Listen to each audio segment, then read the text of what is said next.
Mari, jemaat yang dikasihi Tuhan, kita akan bersama-sama memperkatakan apa yang dimaksud dengan Pentakosta ketiga dan Mazmur 91.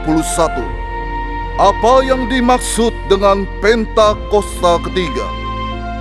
1. Pentakosta ketiga adalah pencurahan Roh Kudus yang dahsyat di zaman ini, melebihi yang terjadi di Azusa Street. 2. Pentakosta ketiga akan mengakibatkan penuaian jiwa yang terbesar dan yang terakhir sebelum Tuhan Yesus datang kembali. 3. Pentakosta ketiga akan membangkitkan generasi Yeremia, yaitu anak-anak muda yang dipenuhi Roh Kudus, cinta mati-matian kepada Tuhan Yesus, tidak kompromi terhadap dosa, dan akan bergerak untuk memenangkan jiwa. 4. Pentakosta ketiga lahir di Indonesia dan bergerak ke bangsa-bangsa. Gerakan ini dari timur ke barat dan akan kembali ke Yerusalem. 5. Pentakosta ketiga akan memberikan kuasa untuk menyelesaikan amanat agung. Dan setelah itu, Tuhan Yesus akan datang kembali. Dan mari bersama kita sepakat dan percaya mendeklarasikan firman Tuhan yang tertulis di Mazmur 91.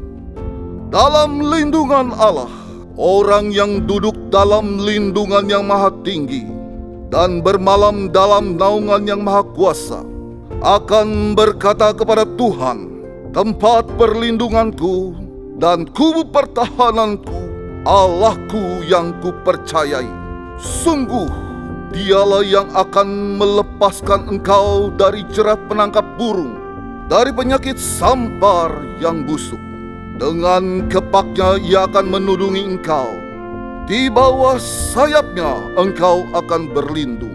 Kesetiaannya ialah perisai dan pagar tembok. Engkau tak usah takut terhadap kedahsyatan malam, terhadap panah yang terbang di waktu siang, terhadap penyakit sampar yang berjalan di dalam gelap, terhadap penyakit menular yang mengamuk di waktu petang. Walau 1,000 orang rebah di sisimu dan 10,000 di sebelah kananmu, tetapi itu tidak akan menimpamu. Engkau hanya menontonnya dengan matamu sendiri dan melihat pembalasan terhadap orang-orang fasik.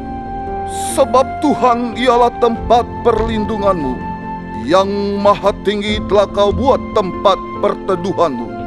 Malapetaka tidak akan menimpa kamu, dan tulah tidak akan mendekat kepada kemahmu. Sebab malaikat-malaikatnya akan diperintahkannya kepadamu untuk menjaga engkau di segala jalan.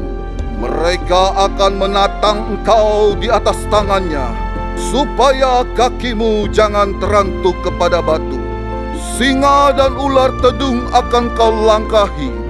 Engkau akan menginjak anak singa dan ular naga. Sungguh hatinya melekat kepadaku, maka aku akan meluputkannya. Aku akan membentenginya, sebab ia mengenal namaku.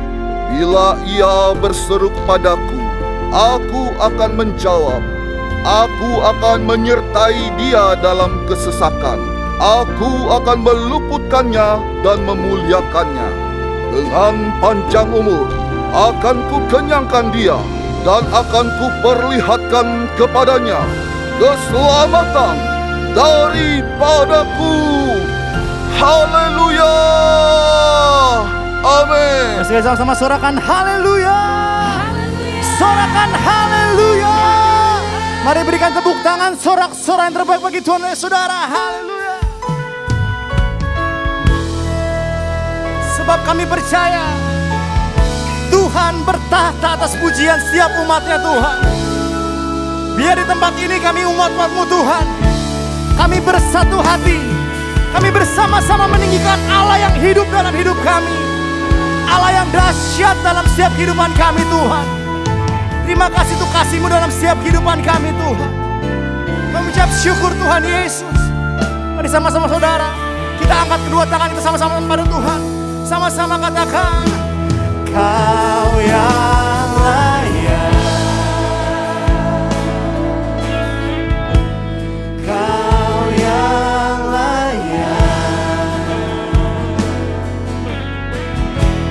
Kau layak disembah di dalam roh dan kebenaran. Kau yang layak, Kau yang layak, Kau layak disembah, ditinggikan untuk selamanya.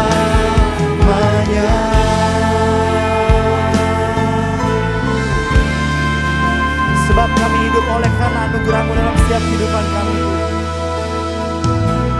Marilah segenap iman katakan pada Tuhan Yesus.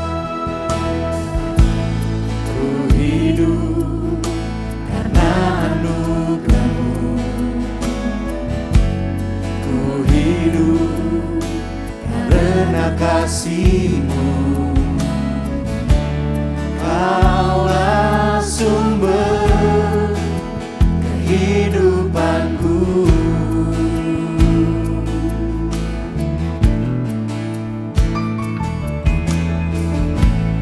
Ku hidup untuk menyembah-Mu, ku hidup untuk menyenangkan-Mu. Kaulah pusat penyembahanku.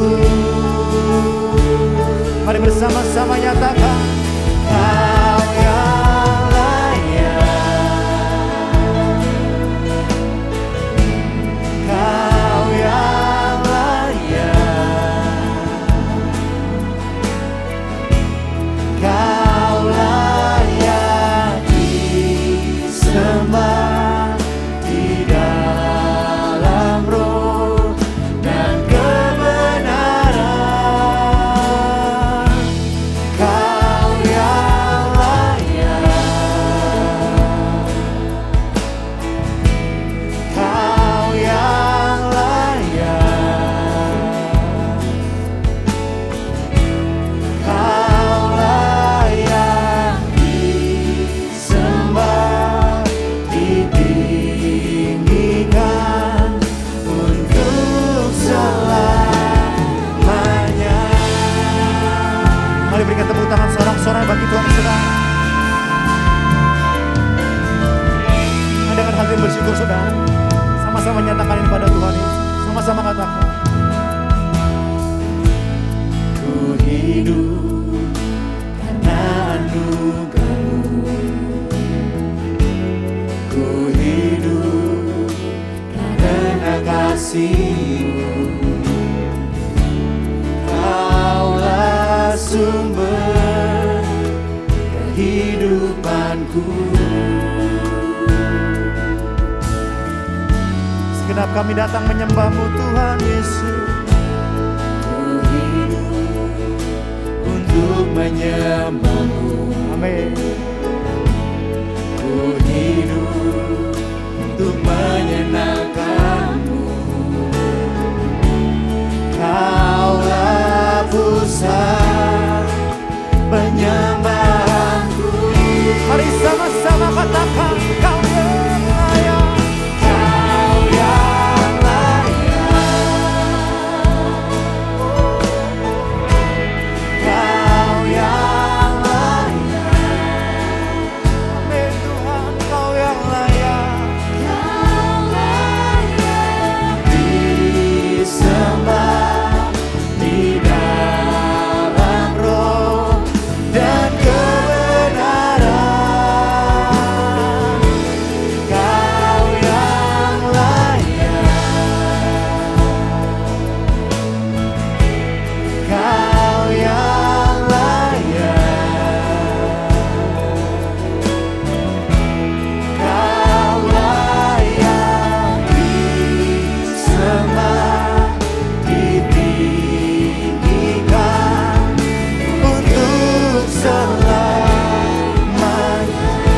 Mari sama-sama angkat kedua tanganmu saudara, katakan Kau yang layak Tuhan, katakan Kau yang layak, Kau yang layak. Dengarlah seruan hati kami Tuhan.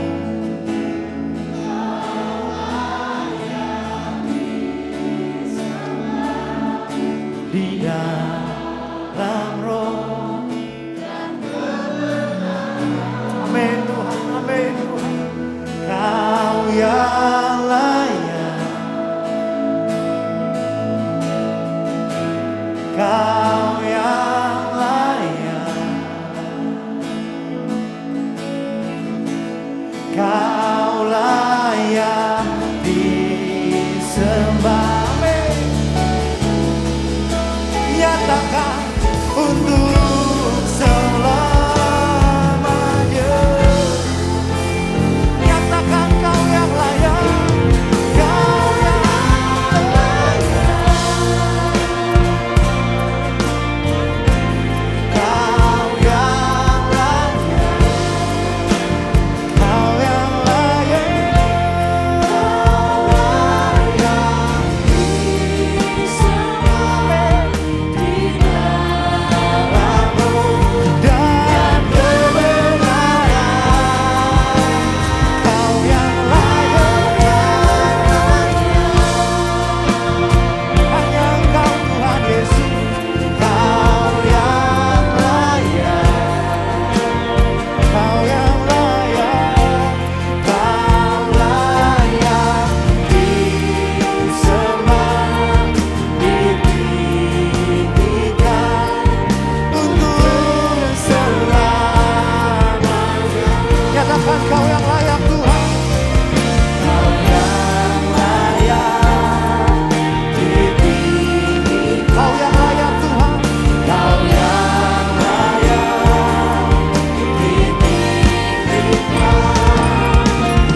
Bagi anak domba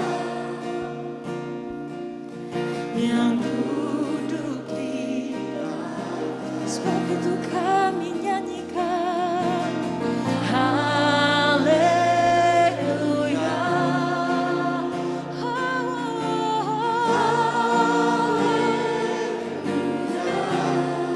hanya bagi anak domba.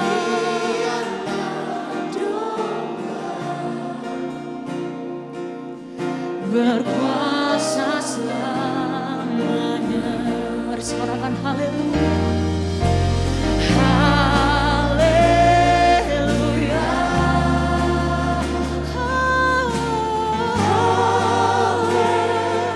Haleluya.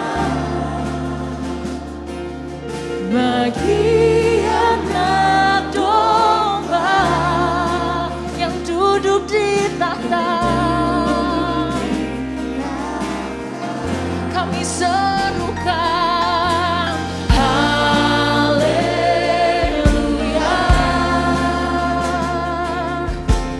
haleluya, hanya bagimu Tuhan, bagi anak domba, sama-sama berkuasa selamanya. Mari sambil angkat kedua tanganmu di hadapan Tuhan, nyatakan haleluya. Haleluya.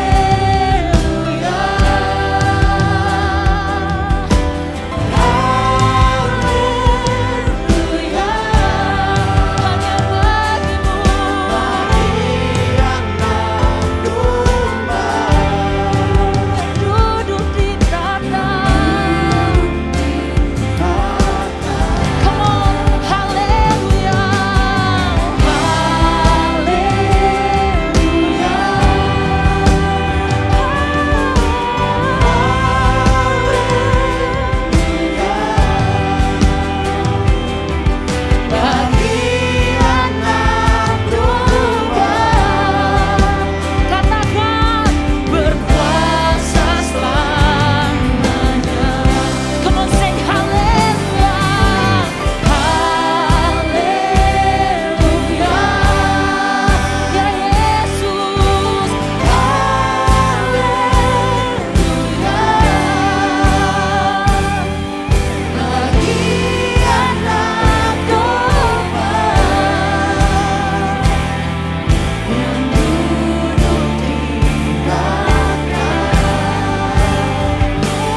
tempat ini adalah orang-orang yang bersuka cita dan siap memuji Tuhan lebih lagi. Amin. Sorakan amin. Kasih tepuk tangan buat Tuhan Yesus. Engkau satu-satunya pilihan dalam hidup kami Tuhan Yesus. Buat apapun yang terjadi dalam hidup kami Tuhan, hanya namamu yang dipuji dari tempat ini. Haleluya. Ini bersama-sama katakan, come on. Kau Tuhan yang mulia, turun ke dunia untuk tebus segala dosa. Katakan, kau beri keselamatan, beri kesempatan, kasih-Mu mengubahkan. Sudah Ku akui semua dosaku, maka Kau adalah setia dan adil. Kau akan mengampuni dan sucikan dari segala yang jahat.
berjanji berbalik ke jalan yang benar, yang percaya katakan amin.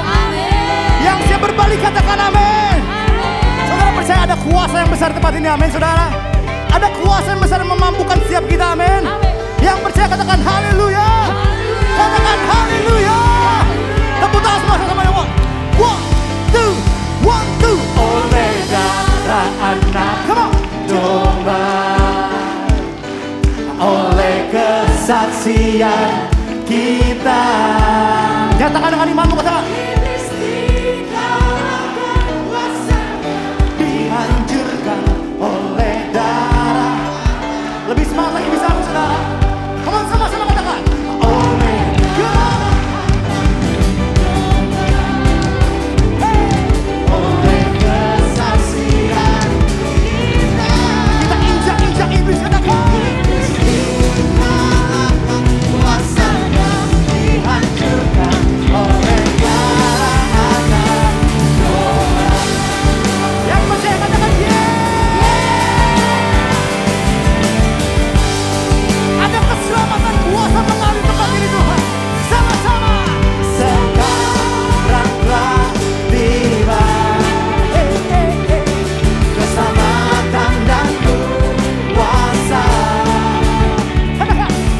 Pemerintahan Allah kita, kuasanya yang diurapinya, karena tak dilemparkannya para berdakwa kita. Sekarang telah tiba Tuhan. Sekarang telah tiba. Ada keselamatan mengalir tempat ini Tuhan. Keselamatan dan kuasa. Dan pemerintahan Allah kita, kuasanya yang diurapinya, karena tak dilemparkannya para siap semuanya. One, two.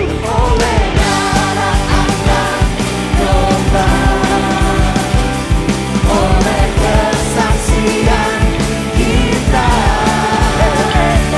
iblis dikalahkan, kuasanya dihancurkan oleh darah anak domba. Sama-sama katakan. Oleh darah anak domba, oleh kesaksian kita, iblis dikalahkan, kuasanya dihancurkan oleh darah anak. Ayo saudara, dengan iman katakan oleh darah, katakan oleh darah anak. Katakan. Saudara percaya amin? Oleh kita permalukan iblis, katakan sama-sama, come on. Kuasanya. Saya percaya saudara bisa lebih semangat, amin. Amin. Sambil tepuk tangan semua, come on. One, two. Oleh, come on, come on. Hey, hey, hey, hey.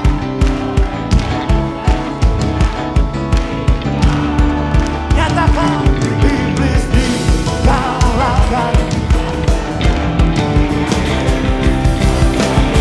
Darah siapa? Domba. Sama-sama. Oleh darah anak domba, oleh kesaksian kita, iblis dikalahkan, kuasanya dihancurkan oleh darah anak domba. Katakan oleh darah Tuhan. Oleh darah anak domba. Katakan oleh darah anak. Katakan domba. Dengan tepuk tangan sorak-sorai bagi Raja, katakan Haleluya. Bapak, saat ini kami membawa bangsa kami Indonesia ke hadapan-Mu. Kami perkatakan Indonesia penuh dengan kemuliaan Tuhan. Kuasa Roh Kudus terus dicurahkan dan melawat bangsa kami. Revival terjadi. Berkat Tuhan dicurahkan atas Indonesia. Rancangan Tuhan sempurna atas Indonesia. Pemulihan segala sesuatu terjadi atas Indonesia. Kami berdoa untuk Bapak Presiden dan Wakil Presiden, Bapak Jokowi dan Bapak Maruf Amin, serta seluruh jajaran pemerintahannya, diberi hikmat untuk mengambil setiap keputusan dalam memimpin bangsa Indonesia sesuai dengan kehendak Tuhan. Kami juga berdoa untuk Bapak Gembala Sidang kami Pak Niko. Tuhan memberkati kesehatan, keluarga, dan penggembalaan hamba-Mu sehingga terus dipakai sebagai the messenger of the third Pentecost untuk menyelesaikan amanat agung Tuhan Yesus Kristus.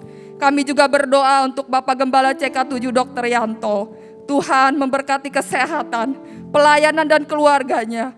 Tuhan yang menjadi perisai dan penolong atas hamba-Mu dan keluarga. Kami juga mau berdoa untuk generasi Yeremia, generasi muda yang akan dipakai Tuhan dengan dahsyat. Bapak, Engkau membangkitkan generasi Yeremia Tuhan di CK7. Terima kasih Bapak, terima kasih. Kami juga Tuhan mau berdoa untuk hamba-Mu yang akan menyampaikan kebenaran firman-Mu. Biar roh hikmat marifat Tuhan dicurahkan dengan berlimpah. Dan setiap orang Tuhan yang hadir diberkati. Bapak terima kasih. Di dalam nama Tuhan Yesus Kristus kami berdoa. Haleluya Tuhan, amin.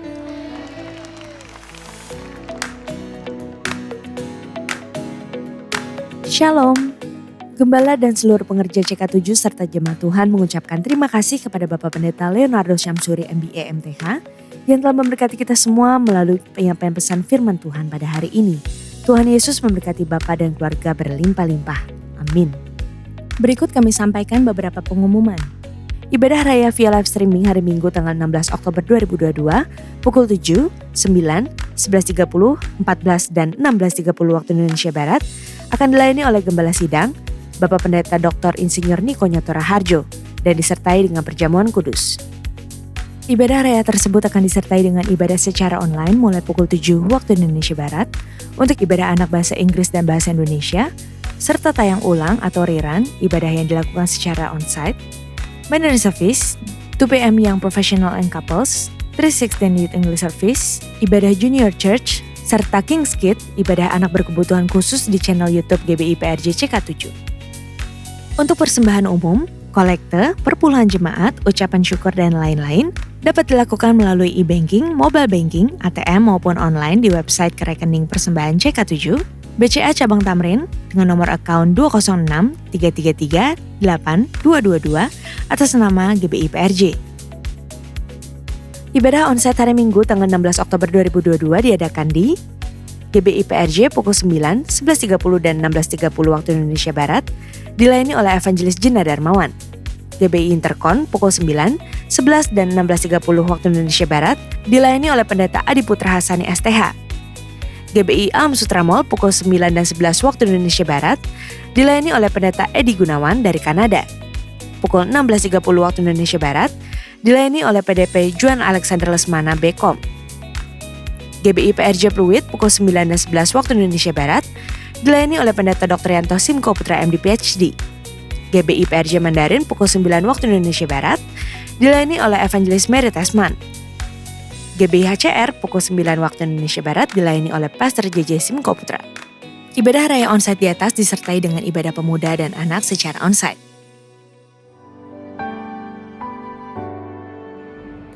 Shalom Bapak Ibu yang dikasihi Tuhan Yesus. Perkenalkan, nama saya Maya. Saya koordinator di Rumah Doa.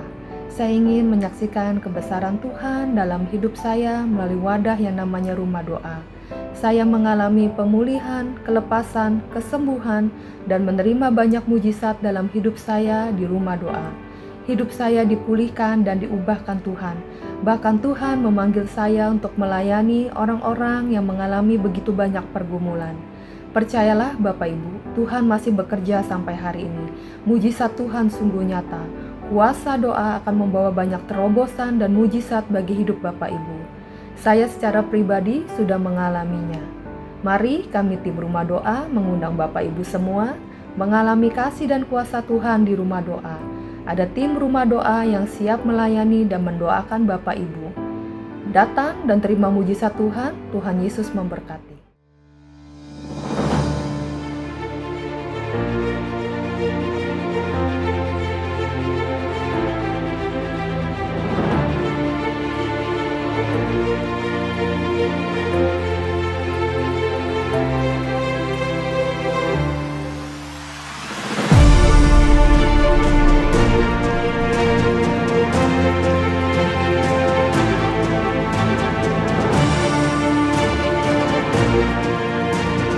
Dalam rangka Breast Cancer Month sedunia, Cancer Ministry CK7 berkolaborasi dengan Women of Integrity GBI PRJ CK7 mengadakan acara Together We Share dengan kegiatan seminar deteksi dini untuk mengetahui bagaimana cara untuk mendeteksi penyakit kanker pada payudara serta cara-cara untuk melakukan pemeriksaan secara mandiri dengan disertai tanya jawab peserta kepada narasumber dan pemeriksaan payudara dengan menggunakan alat USG. Kegiatan tersebut akan dilakukan pada hari Sabtu 22 Oktober 2022 pukul 10 waktu Indonesia Barat di Integrity Convention Center, Ruang Safir dan Pearl, Mall MGK Lantai 9, Jalan Angkasa Kavling Band 6, Kemayoran, Jakarta Pusat. Mari para wanita, kami mengundang untuk dapat segera mendaftarkan diri mengikuti kegiatan tersebut karena tempat terbatas. Tidak terasa kita semua melalui kuartal ketiga di tahun ini. Kalau kita boleh melaluinya itu semua karena anugerah Tuhan atas kita. Memasuki kuartal terakhir di tahun ini serta bulan yang baru, dan juga di tahun yang baru dalam kalender Ibrani, tahun 5783 yang disebut dengan Pejimel. P adalah angka 80 yang menggambarkan mulut. Kita semua diingatkan kembali tentang mulut kita. Apakah mulut kita dipakai untuk sesuatu yang menyenangkan Tuhan atau sebaliknya? Apa yang menjadi pesan Tuhan atas kita semua memasuki era yang baru ini? Jangan lewatkan pesan gembala atau pastor message di bulan Oktober ini. Temukan jawabannya dengan mengikuti KUL Online CK7 bagi Bapak Ibu yang belum tertanam di KUL di bawah naungan CK7 pada hari Jumat 14 Oktober 2022 pukul 19 sampai dengan 21 waktu Indonesia Barat dan hari Sabtu 15 Oktober 2022 pukul 10 sampai dengan 12 waktu Indonesia Barat. Untuk link Zoom, meeting ID serta password dapat diklik langsung di apps GBI PRJ CK7 dengan modul Zoom Link atau dapat menghubungi nomor WhatsApp yang tercantum di layar Bapak Ibu sekalian.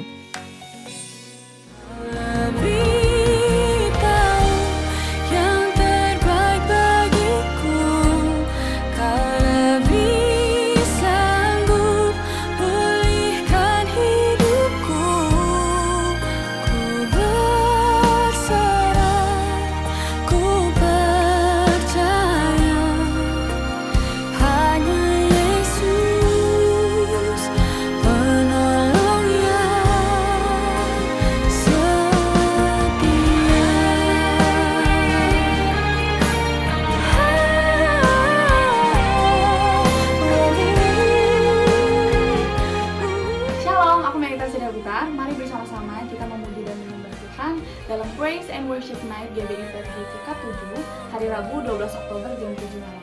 Sampai ketemu di Integrity Convention Center, Mall MGK Lantai 10, Kemayoran, Jakarta Pusat. Tuhan Yesus memberkati.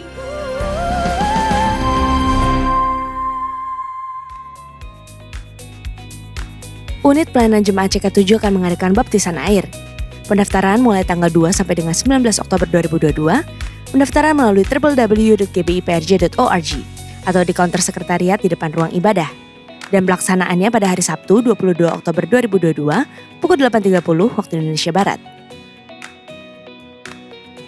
Sekian pengumuman pada hari ini. Terima kasih atas perhatian Bapak Ibu sekalian. Tuhan Yesus memberkati.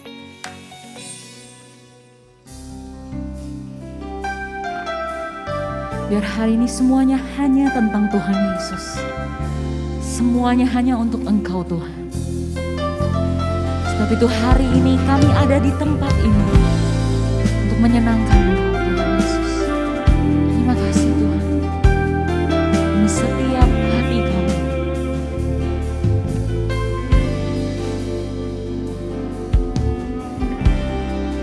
When the music fades, all is stripped away.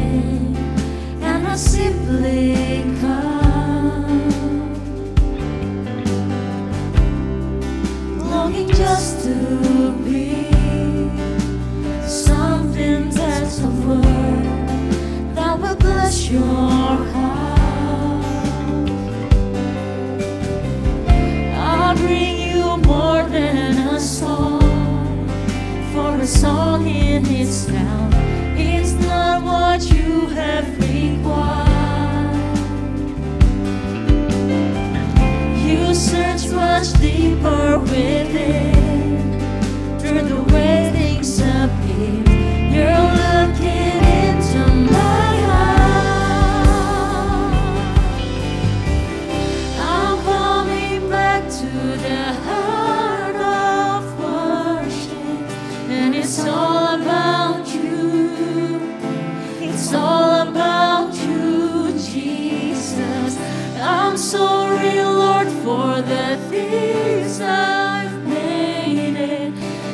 It's all about you.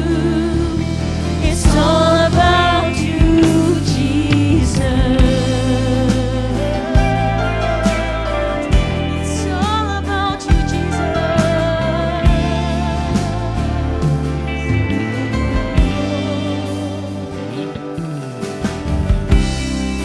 King of endless world, no one could express how much you deserve. No one we can prove, no one we can prove. And all I have is yours, every single breath. Oh, I bring you more than a song, for a song in itself is not what you have required. You search much deeper within, through the way things appear. You're looking into my heart. I'm coming back to the heart of worship, and it's all about you. It's all about you, Jesus. I'm sorry, Lord, for the things I've made it. And it's all about you. It's all about you, Jesus. I'm coming back to the heart of worship, and it's all about you. It's all about you, Jesus. I'm sorry, Lord, for the things I've made it. And it's all about you. It's all about you. Mari bersama-sama katakan, it's all about you. It's all about you. It's all about you, Jesus. It's all about you. It's all about you. It's all about you. It's all about you, Jesus. It's all about you. It's all about you. It's all about you, Jesus. It's all about you. It's all about you. It's all about you. Bersama-sama, it's all about you, Jesus. It's all about you. It's all about you. It's all about you, Jesus. It's all about you. It's all about you. It's all about you, Jesus. It's all about you. It's all about you, Jesus. It's all about you, Jesus. It's all about you. It's all about you. Yes, it's all about you. I'm coming back to the heart of worship. Yes, it's all about you. I'm sorry, Lord,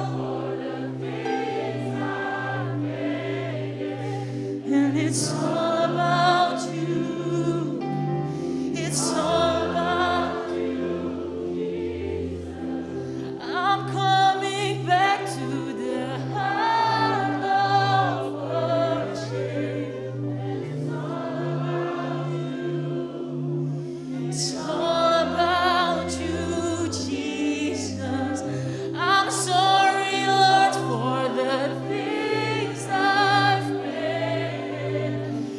It's all about you. It's all about you. I'm coming back to the worship. It's all about you. It's all about you, Jesus. I'm sorry, Lord, for the things I've made it. But it's all about you. It's all about you, Jesus. Mari kasih sorak-sorai untuk Tuhan Yesus. I'm coming back to the heart of worship, and it's all about you.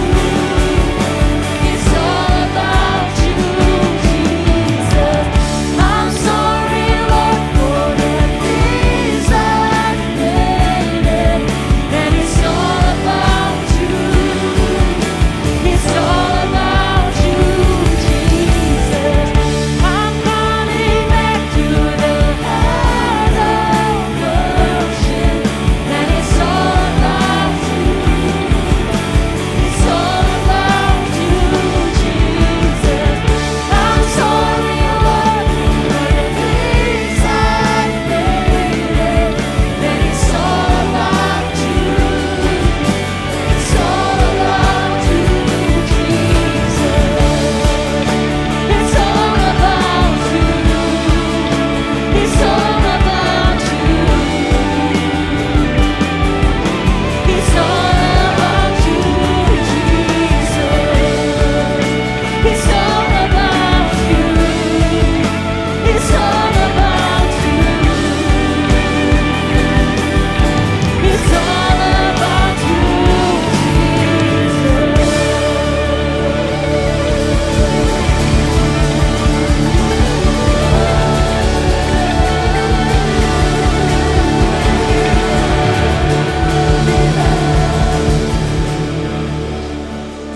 Apa kabar Bapak Ibu, Saudara yang dikasihi Tuhan? Saya percaya hari ini Anda diberkati Tuhan walaupun dalam kondisi yang terus masih kita berharap ada perbaikan-perbaikan terus, pengharapan kita harus ada pada Tuhan ya. Amin.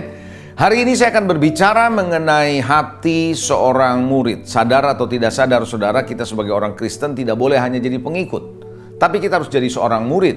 Ketika kita menjadi orang percaya, kita harus belajar untuk bisa dimuridkan. Salah satu proses pemuridan yang sangat penting adalah orang yang dimuridkan harus punya hati seorang murid. Kenapa masalah hati itu begitu penting? Karena Tuhan berkata sendiri bukan? Bahwa di dalam Amsal 4 ayat 23 misalnya, ada ayat yang bilang jagalah hatimu dengan penuh kewaspadaan karena dari situ terpancar kehidupan. Berarti hati kita perlu jaga. Dalam terjemahan yang lain disebut sebagai issues of life ya. Jadi segala persoalan-persoalan kehidupan itu munculnya dari hati. Jadi kalau hati kita nggak beres, hati kita kurang pas, ya kita akan sulit Saudara ya. Lalu juga ada ayat yang lain yang mengatakan bahwa hati yang gembira adalah akan membuat muka berseri-seri. Ada yang bilang begitu. Ada juga ayat yang bilang hati yang gembira adalah obat yang manjur. Berarti masalah hati, faktor hati maksud saya adalah penting sekali dalam kehidupan ini. Tuhan melihat hati Saudara, melihat hati saya. Kalau Tuhan melihat hati, ingat Saudara ketika Samuel mau mengurapi penggantinya Saul, dia melihat Eliab, dia melihat anak Isai, dia melihat ini badannya tinggi besar, bagus, siap untuk bisa diurapi. Tuhan bilang bukan dia, karena manusia melihat apa yang dilihat di depan mata, tapi Tuhan melihat hati. Seringkali kita menilai seseorang dari kepemilikannya, dari posisinya, dari jabatannya. Atau mungkin kalau dalam konteks pelayanan kita melihat dari jumlah jemaatnya, gerejanya seberapa besar. Kita melihat di situ. Beda kalau Tuhan melihat Saudara dan melihat saya, Dia melihat kedalaman hati Saudara. Bagaimana kualitas hati Saudara dan saya. Nah, spesifik hari ini saya akan berbicara mengenai yang namanya hati seorang murid. Saudara, orang bisa saja mau belajar, tapi belum tentu mudah untuk diajar. Itulah sebabnya hati seorang murid hari ini yang saya mau ajak Saudara belajar adalah hati yang mudah untuk diajar. Bukan cuman mau belajar. Saudara, seekor anjing kelebihannya bukan cuma dalam kesetiaannya saja. Betul? Ya, seekor anjing paling terkenal kan memang kesetiaannya. Tapi anjing juga adalah seekor binatang yang mudah untuk diajar. Mau diajar, mudah diajar. Sehingga dia bisa diajarkan untuk bisa mencium bau-bau tertentu, benda-benda seperti narkotik misalnya, dia bisa mendeteksi dengan dengusan hidungnya saja. Begitu pula saudara kalau Anda melihat binatang buas yang ada di acara sirkus, sudah lama memang, zaman sekarang sudah jarang ada sirkus, tapi Anda bisa melihat bagaimana binatang buas sekalipun bisa diajak main di dalam satu pertunjukan. Artinya binatang buas pun bisa diajar. Pertanyaannya saudara, kita sebagai manusia ciptaan Tuhan yang paling utama, yang tertinggi dari segala makhluk hidup, apakah kita bisa menjadi seorang yang mau diajar, mudah diajar, hati yang mudah diajar, hati seorang murid? Nah, saudara, minat belajar adalah satu hal. Anda punya minat belajar bagus, penting daripada orang nggak punya minat belajar sama sekali. Tapi mudah diajar adalah hal yang lain. Sekali lagi, minat belajar adalah satu hal, tapi mudah diajar atau tidak adalah hal yang lain. Orang bisa punya minat belajar tinggi, tapi ada orang yang punya minat belajar tinggi nggak gampang untuk diajar.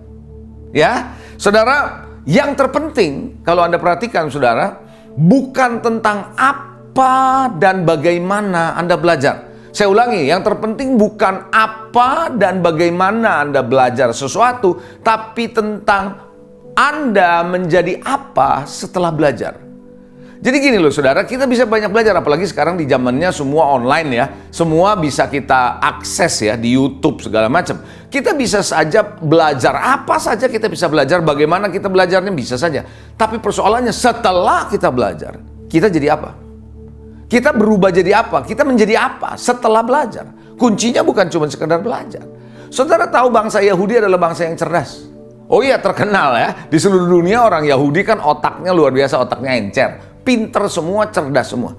Tapi kenapa Tuhan berkata kepada bangsa Israel, bebal? Bukan bicara soal intelektual di sini, tapi bicara soal hati yang lamban untuk belajar hal-hal yang menyangkut tentang Tuhan. Paulus pernah berkata dalam 2 Timotius pasal 3 ayat yang ke-7. Dikatakan bahwa walaupun selalu ingin diajar, namun tidak pernah dapat mengenal kebenaran. Artinya begini saudara, ada orang yang suka belajar, tapi nggak pernah sampai kepada kebenaran. Kenapa? Karena pada dasarnya cuma belajar, menambah pengetahuan, wawasan, tapi hatinya tidak bisa diajar. Itulah sebabnya mengapa saudara ada begitu banyak orang jadi sombong ketika dia mengerti banyak hal. Terutama kalau kita ngomong kaitannya dengan hal-hal kebenaran firman. Dia belajar sekolah teologi di sini, sekolah ikut seminar di sana. Belajar, tapi hatinya nggak bisa diajar. Maka dia akan cenderung menjadi sombong. Kenapa? Karena masalahnya Tuhan bukan cuma mau memenuhi saudara dan saya dengan pengetahuan semata-mata. Tapi Tuhan mau Anda bisa menangkap kehidupan ini di hati saudara. Makanya otak kita dipakai untuk bisa menambah pengetahuan. Tapi hati bisa mendapatkan pengertian, understanding, pengertian, hikmat dari kehidupan ini. Maka itu Bapak Ibu Saudara dimanapun Anda yang hari ini sedang mengikuti ibadah ini, Anda perlu tahu bahwa Anda perlu menjadi orang yang mudah diajar. Nah, saya akan coba menjelaskan kepada saudara beberapa ciri orang yang mudah diajar dari pengalaman hidup saya. Yang pertama adalah orang itu percaya kepada Tuhan dan seluruh kebenarannya. Kenapa saya taruh ini nomor 1? Sengaja saya taruh ini nomor 1. Karena gini, dalam konteks kekristenan, dalam konteks murid Tuhan, sulit untuk orang bisa diajar, mau diajar, kalau dasarnya bukan firman dong. Kita mesti punya dasar firman, betul nggak? Saudara, kalau mengajar seseorang di dalam kekristenan, dalam hidup kita sebagai anak Tuhan, pasti acuannya adalah Tuhan secara pribadi dan seluruh kebenarannya. Nah, kalau dianya aja nggak percaya, bagaimana bisa jadi murid? Bagaimana punya hati yang bisa belajar? Dia harus percaya dulu. Makanya Amsal 3 ayat yang kelima, firman Tuhan berkata apa dalam Amsal 3 ayat kelima? Percayalah kepada Tuhan dengan segenap hatimu. Dan jangan bersandar pada pengertianmu sendiri. Jadi ayat ini sedang menjelaskan apa sih? Tuhan lagi mengatakan gini, jangan pakai pikiranmu sendiri, pengetahuanmu sendiri untuk bisa mengerti sesuatu, untuk bisa menangkap sesuatu. No, itu boleh, sah-sah saja. Tapi kalau Anda mau mengerti, mendapatkan understanding, wisdom tentang kehidupan dari Tuhan, Anda perlu punya yang namanya pikiran Tuhan, hati yang dari Tuhan. Jangan bersandar pada pengertianmu sendiri. Percaya sama Tuhan. Alkitab pernah berkata, menulis begini saudara, oleh karena iman kita mengerti bahwa alam semesta dijadikan oleh firman. Kita melihat alam semesta, kita bisa mengerti ini dijadikan oleh firman karena iman. Percaya kepada Tuhan dengan segenap hatimu. Bisa katakan amin saudara. Bangsa Israel adalah bangsa yang sulit untuk dikasih tahu. Nabi dikirim, nggak percaya, bahkan ada nabi yang dibunuh saudara. Oleh karena itu saudara, kita perlu belajar untuk bisa punya hati yang mau percaya. Katakan amin. Jadi kalau ciri pertama seorang murid, hatinya mau percaya sama Tuhan dan seluruh kebenarannya. Kalau enggak, susah untuk dinasehati. Begitu kita bicara soal kebenaran, bicara kita soal firman Tuhan, dia nggak mau dengar karena dia nggak percaya. Tapi kalau dia percaya, mudah untuk dikasih tahu. Bisa katakan amin saudara. Nah jadi orang seperti begini, kalau dia nggak percaya sama kebenaran dan sama Tuhan, dia mau seminar di mana saja, mau tiap hari seminar, dia mau baca buku, dia mau belajar apapun, sulit untuk dinasehati. Sulit untuk bisa belajar, karena hatinya nggak percaya. Amin. Yang kedua, ciri yang kedua. Saya melihat ciri yang kedua adalah menyadari ada banyak hal yang belum atau tidak kita ketahui. Tahukah saudara ada begitu banyak dalam hidup ini yang kita nggak tahu? Betul? Ya bayangkan saudara penyakit seperti kayak COVID yang terjadi 2 tahun terakhir ini yang udah hampir 3 tahun. Awal-awal berapa banyak dokter juga pusing nggak tahu. Ini bukan virus biasa begitu. Sesuatu yang berbeda dan ini yang menyadari bahwa kita banyak yang belum kita tahu.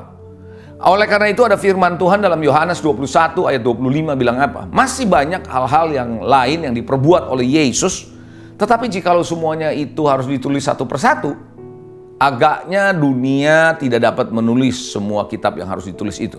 Jadi gini, Yohanes mengatakan begitu banyak pekerjaan Tuhan yang gak sempat dicatat di dalam catatan yang namanya sekarang Alkitab.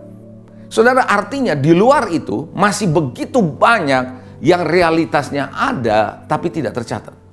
Artinya masih begitu banyak yang belum kita ketahui. Makanya kenapa Tuhan pernah berkata kepada Daniel waktu dia mendapat penglihatan, Tuhan bilang meteraikan karena nanti di akhir zaman pengetahuan bertambah. Kalau sekarang waktu masa Daniel nggak banyak yang tahu. Pengetahuan akan bertambah nanti. Yohanes 21 ayat 25 bilang apa? Masih banyak hal tadi yang dikatakan Tuhan katakan begitu banyak yang belum dicatat atau tidak tercatat. Kita baca satu ayat lagi, Yohanes 13 ayat yang ke-7, jawab Yesus kepadanya, apa yang kuperbuat? Dia berkata, engkau tidak tahu sekarang, tapi engkau akan mengertinya kelak. Jadi Tuhan itu selalu progresif. Dia memberi pengetahuan, pengertian kepada kita secara progresif. Jadi ada banyak yang Anda dan saya belum tahu. Karenanya Tuhan suka banyak bicara soal pakai perumpamaan, bukan? Supaya saudara yang nggak ngerti tanya sama Tuhan. Jadi itu adalah poin yang kedua. Kenapa ciri yang kedua, orang yang mudah diajar itu seperti apa? Yang ketiga, kalau Anda punya ciri sebagai orang yang mudah diajar, punya hati yang mudah bertobat dan takut akan Tuhan. Saya suka dengan satu cerita begini, saudara, kisah di Alkitab. Anda tahu kan, Daud itu bukan cuma seorang pembunuh, tapi dia juga seorang yang mencuri atau mengambil istri orang lain dan dia berzina. Karena keinginan dia berzina, dia merencanakan pembunuhan terhadap suami dari Batsheba. Betul. Tapi yang menarik adalah, kok Yesus mau menyebut dirinya sebagai keturunan Daud? Kenapa bisa begitu? Menarik saudara, karena Daud ternyata punya hati yang gampang bertobat dan tidak mengulanginya lagi perbuatan itu. Dan punya takut akan Tuhan. Nah ini yang Tuhan mau lihat. Karena Tuhan tahu kita banyak berbuat dosa mungkin. Dosa yang begitu hebat, merah seperti kirmisi kata Tuhan. Tapi oleh karena darah Yesus, kematian Yesus di atas kayu salib, dia bisa menghapus segala dosa kita. Sepanjang kita tidak melakukannya lagi. Ketika perempuan yang kedapatan berzina dan tidak ada seorang pun yang melemparkan batu, dan Tuhan berkata, aku pun tidak akan melemparkan batu dan menghukum kamu. Tapi Tuhan bilang, pergilah dan jangan berbuat dosa lagi. Itu kuncinya, saudara. Jadi Bapak Ibu Saudara, Amsal 4:23 bilang, jagalah hatimu dengan penuh kewaspadaan, dari situ terpancar kehidupan. Jadi miliki hati yang mau bertobat, mudah bertobat, takut akan Tuhan. Takut akan Tuhan itu artinya menjauhi kejahatan, saudara. Amsal 1 ayat yang ke-7, takut akan Tuhan adalah permulaan pengetahuan, tetapi orang bodoh menghina hikmat dan didikan. Karenanya jangan heran kenapa Daud menjadi orang yang disebut oleh Tuhan a man after God's own heart. Seorang yang berkenan di hati Tuhan. Kenapa? Karena dia dari waktu ke waktu berkata, selidiki aku Tuhan, lihat hatiku. Karena dia sendiri tidak tahu isi hatinya. Itu sebabnya dia menjadi peka dengan Tuhan. Itu sebabnya dia gampang belajar dari Tuhan. Dia gampang merasa, oh iya saya sudah salah. Dia bertobat. Itu sebabnya ketika Nabi Nathan datang kepada dia, menegur tentang perbuatan perzinahannya dengan Batsheba, langsung dia bertobat. Dia tidak menyalahkan Nabi, dia tidak mengusir nabinya, tapi dia tahu dia segera bertobat. Miliki hati yang gampang bertobat dan takut akan Tuhan. Ciri yang keempat adalah orang yang banyak menyimak dan mendengar. Saudara, tahu nggak saudara, ada orang yang ngomong terus. Ya, pernah dengar? Nggak berhenti, ngomong terus, nggak pernah mau dengar. Persoalan dalam komunikasi bukan berbicara banyak, tapi kita harus belajar untuk mendengar banyak. Orang yang gampang belajar dan mau diajar, seringkali dia banyak berdiam, dia dengerin ngomongan orang, dia belajar, dia menyimak, dia menangkap, dia dengerin, dan itu menjadi bahan buat dia untuk belajar di kemudian hari. Ada satu ayat yang saya suka ayat ini, saudara. Amsal 17:28. Menarik ayat ini. Serius, menarik banget. Kenapa? Perhatikan. Juga orang bodoh disangka bijak. Saya ulangi. Orang bodoh disangka bijak kalau ia berdiam diri. Dan disangka berpengertian kalau ia mengatupkan bibitnya. Jadi orang yang gak banyak mulut, diem, justru orang pikir ini orang bijak.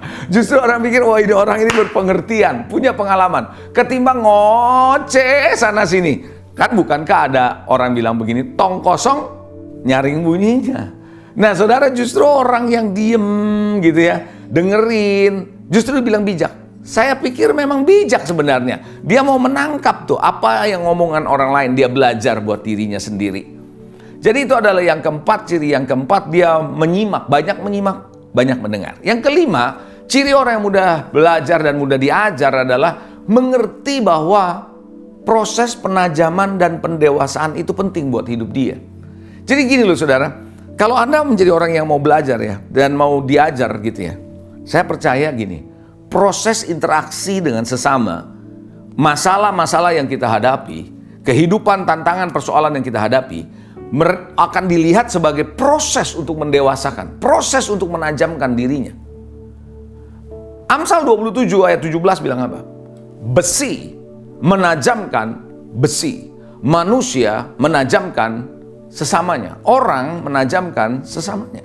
Jadi gini, ketika Anda berinteraksi satu sama lain, sebenarnya terjadi apa? Proses penajaman. Kalau orang yang mau belajar, nggak gampang kecewa. Waktu ada proses ditajamkan, ada gesekan, dia tidak kecewa, dia tidak bersungut-sungut, dia tidak marah-marah. Tapi justru dia ngerti bahwa ini adalah proses pembentukan Tuhan yang dipakai oleh Tuhan orang lain untuk menajamkan dirinya. Orang lain untuk membentuk dirinya. Itu tipikal atau tipe orang yang mudah diajar dan mau belajar. Mau belajar dan mudah diajar. Karena itu saudara, ayo saya mau mengajak saudara, jadilah seorang murid yang punya hati seorang murid. Hati yang mudah diajar. Mau belajar, bukan cuma mau belajar, tapi mudah diajar. Ya, a teachable heart kalau bahasa Inggrisnya. Hati yang mudah diajar.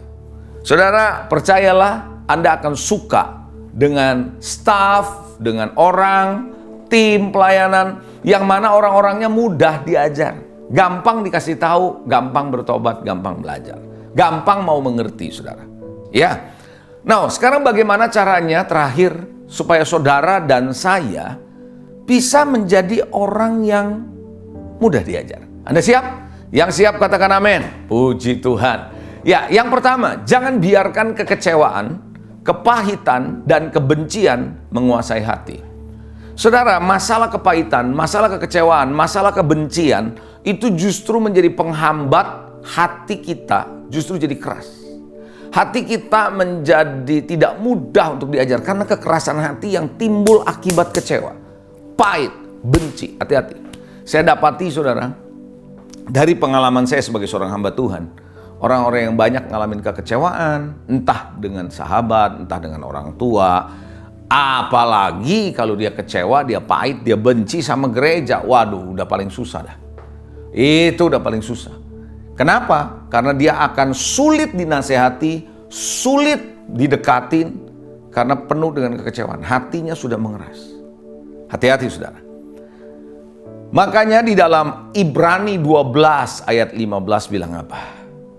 Jagalah supaya jangan ada seorang pun menjauhkan diri dari kasih karunia Allah, agar jangan tumbuh akar yang apa?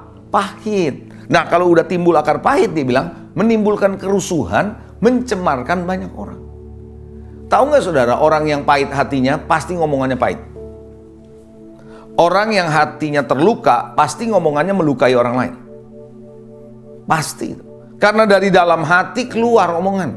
Sehingga tanpa kita sadari, kita sudah mulai melukai orang lain. Kita sudah membuat orang jadi pahit. Pernah Anda ketemu dengan orang-orang kalau ngomong sinis, nyindir, apalagi kalau dia pernah kecewa sama atasannya. Di kantor kalau Anda lagi ngomong soal atasan saudara, bos saudara, pasti dia akan ngomongnya nyindir, pahit, karena dia ngalamin sesuatu. Kalau di gereja juga sama, ketika bicara tentang seseorang, pelayan Tuhan, full time di gereja, atau pendeta, atau pastor sekalipun, ketika dia bicara, dia jadi pahit saudara, karena dia mulai ngomong hal-hal yang negatif. Dia itu akan mencemarkan banyak orang. Be careful. Itu adalah yang pertama. Jangan biarkan kekecewaan. Jadi gimana? Kita harus tuntaskan di bawah kaki Tuhan. Saya sering katakan begini, supaya tidak kecewa gimana caranya? Saudara, Anda pernah minum jamu pahit gak? Untuk obat. Jamu pahit maksudnya untuk obat. Ya, kalau Anda minum jamu pahit, Anda nggak akan kumur-kumur di mulut. Makin pahit. Betul. Anda akan telan cepat. Dan kalau perlu habis Anda telan, Anda minum air dan sebagainya ya, Anda makan yang manis-manis. Tujuannya apa? Supaya rasa pahitnya hilang dari mulut saudara, gitu kan? Nah, kepahitan dalam hidup ini bisa saja terjadi kekecewaan, tapi jangan dikumur-kumur di mulut. Jangan di ngomongin, maksud saya. Jangan diceritain, itu makin pahit saudara. Tapi Anda harus biarkan Anda telan, dan Anda bisa berjalan bersama Tuhan, minta kasih karunia Tuhan. Minta kasih Dia, untuk bisa menyelesaikan apa yang di hati kita. Dan lambat laun Anda akan lihat, Anda akan sembuh dari situ. Jangan biarkan kekecewaan, jangan biarkan saudara sakit hati, kepahitan, kebencian menguasai saudara. Yang kedua, bagaimana supaya saudara menjadi orang yang mudah diajar? Tetap tinggal dalam pengurapan Tuhan. Nah, ini saya perlu jelasin. Tetap tinggal dalam pengurapan Tuhan. Kenapa? Banyak orang tidak menyadari bahwa tinggal dalam urapan Tuhan itu memudahkan saudara dan saya untuk belajar. Saya punya pengalaman ketika saya awal-awal bertobat, melayani Tuhan, menjadi seorang pemimpin di awal-awal. Dan ada beberapa staf di bawah saya, ya artinya pekerja maksud saya. Ketika salah ditegur, dia nggak mau, dia tunjukkan ayat ke saya. Luar biasa saudara. Waktu awal bertobat, saya bingung waktu lihat ayat ini. Kok ada model ayat kayak begini gitu. Apa ayatnya? 1 Yohanes 2:27. Ketika seseorang saya nasihati, dia marah-marah, dia tunjukin ayat. Dia bilang, saya nggak perlu nasihat Bapak. Bisa ngomong gitu loh. Bener, ini dalam tim saudara. Coba lihat, firman Tuhan bilang begini dalam 1 Yohanes 2:27. Saya baca ya. Sebab di dalam diri kamu tetap ada pengurapan yang telah kamu terima daripadanya. Dalam dirimu, kata Yohanes, tetap ada pengurapan yang telah kamu terima daripadanya. Karena itu, kata dia, karena ada pengurapan itu, tidak perlu kamu diajar oleh orang lain. Tuh, nggak perlu diajar oleh orang lain. Tapi sebagaimana pengurapannya mengajar kamu tentang segala sesuatu. Dan pengajarannya itu benar. Tidak dusta. Dan sebagaimana ia dahulu telah mengajar kamu, demikianlah hendaknya kamu tetap tinggal di dalam dia. Jadi ayat itu waktu saya baca dia tunjukin, lihat Pak, saya punya pengurapan dari Tuhan. Saya belajar segala sesuatu langsung dari Tuhan. Saya nggak perlu ada teguran dari Bapak. Saya sampai diem loh waktu ditunjukkan ayat ini. Karena saya bilang, iya juga ya, ada ayat kayak begini. Sampai ketika saya di rumah, saya berdoa, saya baca lagi itu ayat, saya pelajari, baru saya ngerti kemudian. Nah, saya mau jelaskan sama saudara, maksud ayat ini apa? Anda siap? Ayat ini bilang begini pengertiannya. Oleh karena kamu ada dalam pengurapan Tuhan, maka kamu punya hati jadi gampang diajar. Jadi sebelum orang lain nasehatin kamu, Roh Kudus sudah ngomong sama kamu, sudah cukup kamu tahu kamu berbuat salah. Sehingga ketika orang mencoba menjelaskan, Anda nggak akan berkelit, Anda juga tahu bahwa Anda sudah salah. Itulah seorang Daud seperti itu. Ketika dia berbuat salah, dia tahu dia salah, saudara. Makanya ketika Nabi menjelaskan kepada dia, menegur dia, dia nggak macam-macam, dia langsung bertobat. Karena dia tahu Tuhan sudah bicara. Jadi ayat itu bilang bagaimana? Sebagaimana saudara dan saya ada dalam pengurapan Tuhan, maka pengurapan itu membuat hati saudara menjadi mudah diajar. Sehingga tanpa disadari saudara, saat Anda berbuat salah, menyimpang dari jalan Tuhan, berbuat dosa saja, Roh Kudus yang dalam diri saudara memberitahu, hei kamu salah. Dan otomatis Anda ngerti, iya aku salah. Maka belum orang lain kasih tahu, Anda sudah belajar sesuatu. Itu maksud ayat itu. Jadi makanya kenapa kalau Anda mau menjadi orang yang punya hati yang mudah diajar, tetaplah dalam pengurapan Tuhan. Yang setuju katakan amin. Oke, yang berikutnya, yang ketiga, bagian yang terakhir saudara. Yang ketiga saya mau katakan sama saudara, Tuhan bisa mengajar siapa saja, apa saja, kapan saja. Saudara bisa ngajar, Tuhan bisa ngajarin saudara, ngajarin saya, kapan saja, siapa saja bisa ngajarin saudara. Maksudnya bagaimana? Begini. Satu cerita di Alkitab ya. Ada seorang raja, Raja Yosia. Suatu ketika Raja Neko ini Raja Mesir keluar untuk berperang, tapi dia tidak berperang melawan Yosia. Dia berperang dengan yang lain. Tapi Yosia mengambil posisi untuk melawan raja ini, Raja Neko. Lalu Neko bilang begini, jangan kamu perangin aku, karena aku disuruh Tuhan berperang bukan melawan kamu. Nah, Yosia tahu bahwa Neko adalah Raja Mesir. Raja Mesir kan tidak sama Mesir Tuhannya.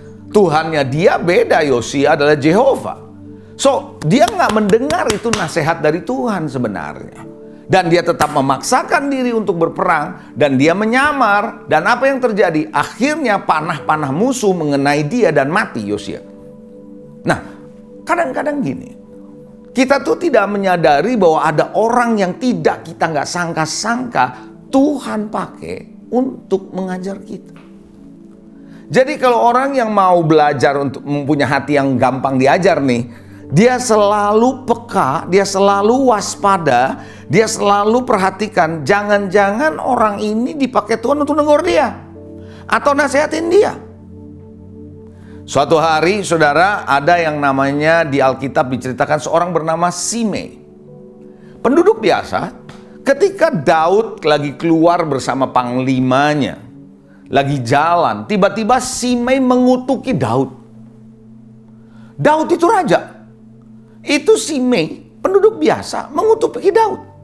Nah, otomatis si panglima ajudan raja ini, panglima raja marah. Dia berkata sama Daud begini, aku akan nyebrang, aku hadapi orang ini, aku penggal nih lehernya. Kurang ajar orang ini. Daud bilang apa? Stop, ngapain kamu lakukan itu? Nggak ada urusannya antara kamu dengan dia. Biarkan dia bicara. Jangan-jangan, kata Daud, Tuhan pakai orang ini untuk mengutuki aku. Wow. Saya waktu baca cerita itu, saya bilang Daud ini dahsyat. Dia posisi raja, kapan waktu kalau mau dihabisin si Simei bisa. Tapi dia bilang enggak, siapa tahu Tuhan pakai dia. Nah, artinya Daud betul-betul orang yang punya hati mudah diajar. Karena dia paham betul Allah bisa pakai siapa saja. Buktinya lah yang lain apa? Nabi Bileam. Nabi Bileam sudah pernah dikasih tahu sama Tuhan, jangan berpihak atau jangan nyebrang kepada undangan untuk datang untuk bisa menyesatkan bangsa Israel. Tapi dia tetap mau pergi naik keledai. Apa yang terjadi? Tuhan pakai keledai itu untuk menegur dia. Tapi sayang, Bileam tidak peka bahwa Tuhan bisa pakai seekor keledai. Makanya tadi saya bilang Tuhan bisa mengajar saudara, ngajar saya melalui siapa saja. Apa saja. Jadi bukan tentu orang, bisa juga hewan. Dan kapan saja. Apa yang terjadi? Keledai itu melihat ada malaikat menghunus pedang. Dan si keledai nggak berani maju, saudara, bergerak ke kanan, bergerak ke kiri. Nah, yang menarik adalah Bileam tidak melihat kalau itu ada malaikat. Padahal dia nabi. Harusnya kan yang bisa melihat malaikat itu nabi. Tapi yang melihat justru adalah keledai. Maka saya suka bercanda. Berarti yang nabi siapa nih? Berarti bukan Bileam dong. Yang nabi ya si keledai. Nah, hari ini saya mau ajak saudara. Bisa nggak saudara dan saya melihat orang di sekitar yang mungkin lebih muda? Mungkin orang yang Anda nggak sangka-sangka. Anda menjadi orang yang sukses. Tapi ada seorang yang memberitahu kepada saudara, menasihati saudara adalah orang-orang biasa. Yang Anda bilang siapa dia? Tapi kalau Anda punya hati yang mau belajar, jangan-jangan Tuhan pakai dia. Satu cerita terakhir, saudara, dalam konteks poin ketiga ini. Seorang tentara, panglima tentara Aram namanya Naaman. Suatu hari, saudara, dia sempat mendapat seorang budak perempuan dari perang, dibawa pulang ke rumah, kerja di rumahnya, membantu istrinya Naaman, persoalan rumah tangga. Ternyata Naaman kena kusta. Nah, ketika dia kena kusta, saudara, perempuan ini adalah perempuan orang yang biasa hidup di Israel, Samaria, saudara. Lalu kemudian perempuan ini bilang begini, artinya pembantu yang diambil lewat waktu terjadi perang. Dia bilang sama nyonyanya, istri Naaman. Dia bilang, dia bilang, Bapak itu sebaiknya pergi ke Samaria, di mana di situ ada hamba Tuhan yang bisa menyembuhkan.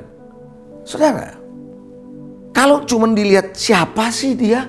Hanya seorang pembantu. Tapi kemudian akhirnya Naaman pergi juga. Untung dia dengerin. Saat dia pergi, dia menjumpai Nabi Elisa. Dan justru ceritanya Anda sudah tahu setelah itu. Elisa dipakai Tuhan untuk menyembuhkan kusta Naaman. Naaman bisa sembuh karena informasi dari seorang pembantu. Hari ini, apakah Anda punya hati seorang murid? Hati yang mudah diajar. Saya berharap kalau Anda punya hati yang mudah diajar, 2 tahun lebih ini, semasa pandemi, Anda banyak belajar dari Tuhan. Anda bukan cuma melihat masalah-masalah yang Anda hadapi, tapi Anda akan belajar begitu banyak dari Tuhan. Dan saya percaya, Anda siap untuk menjadi seorang murid Tuhan yang luar biasa. Bisa katakan amin? Puji Tuhan. Mari kita berdoa. Tuhan, terima kasih untuk setiap kebenaran firman-Mu. Mengajarkan kepada kami untuk punya hati seorang murid. Hati yang mudah diajar. Kami mau menjadi seorang hamba Tuhan, anak Tuhan, jemaat-Mu. Punya hati yang mudah diajar. Sehingga dengan demikian kami bisa melihat kebesaran-Mu. Kami bisa menjalani hidup ini dengan penuh sukacita, dengan penuh pengertian yang berasal dari Roh-Mu. Sehingga kami hidup bukan cuma berkemenangan, tapi lebih dari pemenang. Terima kasih, berkati jemaat-Mu Tuhan. Hamba-Mu boleh selesai menyampaikan firman-Mu, tapi meteraikan dan buat firman ini mengerti di hati mereka. Dalam berkat nama Yesus kami berdoa. Yang percaya katakan, amin, amin. God bless. Tuhan berkati. Terimalah berkat yang berlimpah-limpah dari Allah Bapa, kasih karunia di dalam anaknya yang tunggal, Yesus Kristus, persekutuan yang manis dengan Roh Kudus menyertai kita mulai saat ini sampai Tuhan Yesus datang kembali untuk kedua kalinya, menjemput kita di awan-awan yang permai, bahkan untuk selama-lamanya. Semua yang percaya katakan amin. Tuhan memberkati saudara-saudara sekalian, and God bless you all. Shalom saudara, menurut kalender Ibrani pada tanggal 26 September 2022, kita sudah memasuki tahun 5783, yaitu tahun Pei Gimel. Ternyata ada hal yang penting dan dapat kita pelajari dari pergantian tahun Yahudi ini. Pada umumnya peristiwa tahun baru dilewati dengan segala kemeriahan seperti berpesta. Tetapi tahukah saudara bahwa di balik kemeriahan yang dilakukan oleh bangsa Yahudi dalam peringatan tahun baru atau yang umum dikenal sebagai Rosh Hashanah, ada makna yang lebih dalam. 10 hari pertama setelah tahun baru, orang Israel memiliki tradisi bertobat dan mengakui dosa mereka di hadapan Tuhan. Memang kita hari ini tidak mengikuti tradisi Yahudi, tetapi kita akan mengambil 3 prinsip yang penting dari masa 10 hari pertobatan itu dari sudut pandang Pentakosta. Dalam edisi Voice of Pentecost kali ini, kita akan membahas mengenai 10 hari pertobatan dalam masa Rosh Hashanah. Pertama adalah pertobatan yang meliputi perubahan paradigma, penyesalan dan keputusan untuk berubah yang diwujudkan dengan usaha untuk memperbaiki diri dari kesalahan yang telah dilakukan. Hal ini sesuai dengan iman Kristen, di mana kita diminta untuk mengalami pembaruan budi agar dapat mengerti kehendak Allah yang baik, berkenan, dan sempurna, supaya hidup kita dapat menjadi persembahan yang hidup, kudus, dan berkenan. Tujuannya bukanlah untuk menimbulkan intimidasi, tetapi dengan pengakuan dosa kepada Tuhan, kita memohon agar Ia mengampuni dan menyucikan kita dari segala kejahatan. Komitmen untuk hidup benar selaras dengan semangat kekudusan insan Pentakosta, di mana insan Pentakosta dipanggil untuk hidup dalam roh dan bukan dalam daging. Kedua adalah berdoa. Pertobatan yang benar diutarakan melalui doa sebagai wujud penyerahan diri kepada Allah dan kesadaran bahwa tidak dapat bertobat tanpa kekuatan dari Allah. Orang Yahudi mengingat bahwa penting untuk berseru kepada Tuhan selagi ia mau ditemui, seperti yang terdapat dalam Alkitab. Misalnya seruan pertobatan Elia untuk bangsa Israel, seruan pertobatan Yosia, dan juga Nehemia. Sedangkan dalam kekristenan, pengakuan dosa dan doa sangat berhubungan erat, di mana Rasul Yakobus mengajarkan bahwa kita perlu saling mengaku dosa dan mendoakan agar dapat sembuh dan pulih dari akibat dosa tersebut. Bagi orang Kristen, doa lebih sebagai bentuk komunikasi antara manusia dengan Allah, termasuk dalam hal pertobatan. Marilah kita membangun kembali hubungan dengan Allah melalui doa yang dipimpin oleh Roh Kudus. Hal ketiga yang biasanya dilakukan bangsa Yahudi dalam 10 hari pertobatan adalah berbagi kepada orang yang memerlukan. Mereka mengumpulkan uang melalui nampan persembahan di sinagoga-sinagoga yang akan disalurkan kepada mereka yang membutuhkan. Semangat berbagi ini pun juga diajarkan Tuhan Yesus dalam Matius 25 ayat 31-46, di mana Yesus menyamakan antara melayani orang-orang yang dianggap hina, seperti yang kelaparan, sakit, dalam penjara, dan tidak memiliki tempat tinggal, sebagai bentuk pelayanan kepadanya. Oleh karena itu, hal bersedekah dan berbagi kepada orang yang membutuhkan merupakan hal yang penting dalam kekristenan. Marilah kita melakukan sedekah dalam masa pertobatan agar kita dapat meningkatkan belas kasihan dan rasa syukur atas pengampunan yang telah Tuhan berikan. Kesimpulannya, ketiga hal yang dapat dilakukan dalam masa peringatan Rosh Hashanah tersebut adalah baik jika dilakukan dengan motivasi yang benar, bukan untuk mendapatkan keselamatan tetapi sebagai respon terhadap anugerah keselamatan yang sudah diberikan melalui pengorbanan Yesus di kayu salib. Melalui pemaparan di atas, marilah kita introspeksi diri kita dan bertobat dari hal-hal yang tidak kudus. Percayalah kasih dan rahmat Tuhan selalu baru setiap hari, setiap bulan, dan setiap tahun bagi kita orang percaya. Amin. Untuk penjelasan lebih lengkapnya dari tim teologi kami, silakan buka link yang ada di atas atau scan QR Code yang tersedia. Maranatha, Tuhan Yesus memberkati kita semua.